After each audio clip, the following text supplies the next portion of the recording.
labyrinths of offshore assets, political connections, and power, the Russian invasion of Ukraine have brought to light the true nature of Russia's wealthiest elite. One Russian oligarch who had his yacht seized in 2022 by the Italian government was recently seen sailing on his other yacht, while the richest man in Russia is in a nasty divorce that could end up being the largest divorce settlement in history. Some of these billionaires have lost their private jets, yachts, and luxury properties to foreign countries. Others have been able to hide their money in secret offshore accounts, immune to government sanctions. But who are these elusive oligarchs, and how have they managed to amass such wealth and influence? Roman Abramovich is probably one of the most famous of the Russian oligarchs, if not the most famous. That's because not only is he a friend of Vladimir Putin, but until recently, he was the owner of one of the biggest soccer clubs in the world, Chelsea FC. Roman's story is truly of classic rags to riches. He grew up incredibly poor and was an orphan by age 4 during and after serving the USSR Army. He entered the business world, though at the bottom rung. He was a local mechanic and a street trader too. Then, after graduating from the Gubkin Institute of Oil and Gas in Moscow, he got a gig trading commodities for Runicom, a Swiss company. In the late 1980s and early 90s, he and his wife set up various businesses, starting with a doll-making company and expanding into oil, pig farms, timber, sugar, and more.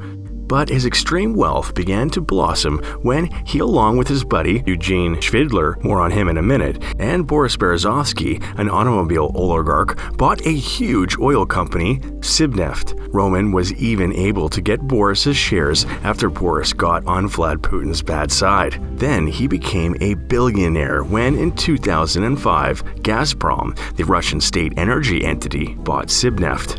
He took some of those profits and bought Chelsea, entering them into an era of incredible successes. He also has spent more than $500 million on Jewish causes.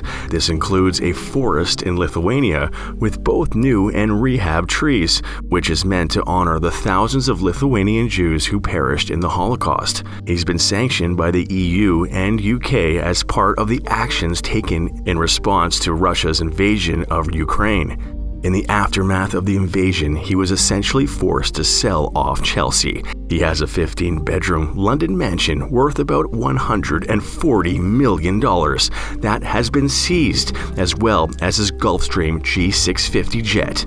Plus, he has 2 yachts worth just under $1 billion that are docked in Turkey and unavailable to him. But despite all this, he's estimated to be worth about $9.6 billion today. Eugene Shvidler is worth about $1.9 billion and is best buds with Roman Abramovich. So you might have seen him on TV sitting next to Roman back when he owned Chelsea FC. He also wasn't just friends with Roman. They have been business partners for a long time. Eugene is a London resident, and interestingly enough, isn't a citizen of Russia. While he was born in the former USSR, he's a citizen of England and the US. But his close business and personal ties to other oligarchs like Abramovich keeps him on the list when it comes to foreign sanctions. Shvidler went to college in Russia and got an MBA at Fordham University. He worked for Deloitte & Touche in his postgraduate years, and it was at that point that he became a US citizen. But along with Roman, he realized there was a lot of money to be made in the Russian oil business. Before long, they were able to get control of Sibneft, a huge oil company. There have long been rumors that the acquisition was super shady. In 2005, Shvidler became insanely wealthy, the same way Roman Abramovich did, selling Sibneft to Gazprom, the Russian state energy entity. These days, he runs an asset management business with Abramovich called Millhouse LLC. He is married with 5 kids, and the family has multiple houses all over the world, including a French vineyard, a house in Snowmass, Colorado, a house in London, and more. He has a yacht, Le Grand Bleu, which was actually not seized after the Russian invasion of Ukraine. However, he was sanctioned at that point by the UK. He is currently awaiting his claim challenging those sanctions. Alexey Mordashov is worth $20.5 billion, making him the 80th richest person in the world. He's a steel magnate, and he holds the majority of the shares of Severstal, a steel giant. Until a few years ago, he was also the CEO of the company, but resigned. Severstal has been hit hard by the post-Ukraine invasion sanctions and has actually lost more than $400 million in the past year or so. He also owns a part of Russia Bank, which the EU claims is basically the personal bank account of the officials and oligarchs who made tons of money from the annexation of Crimea. He has a yacht called Lady M that's currently being held by Italian police. He also has a villa in Sardinia worth $115 million that's also been seized by the Italian government. Of course, like many billionaires, he has more than one yacht, so while Italy hangs on to Lady M, he was spotted not long ago cruising in his boat Nord near Vladivostok, Russia. Leonid Mikhelson is worth $21.6 billion, putting him in the spot of number 78 in the world in terms of wealth. Mikhelson made his money in the natural gas and chemicals arena. He started up the gas producer Novatek, which he still remains chairman of. He's also made some lucrative moves in the last several years, including buying 17% of Sibir, a petrochemical company, in 2017.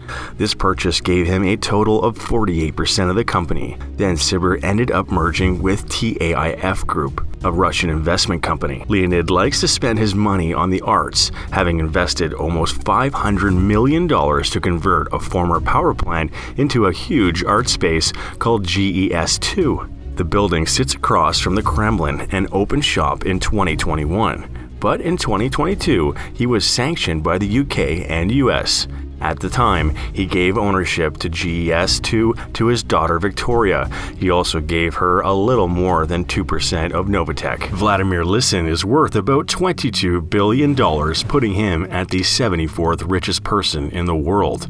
His fortune came in the steel industry, and he's the chairman of NLMK, a top steel company.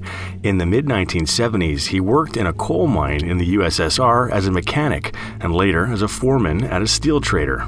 He worked his way up slowly but surely, and by 1986, he was the deputy chief engineer.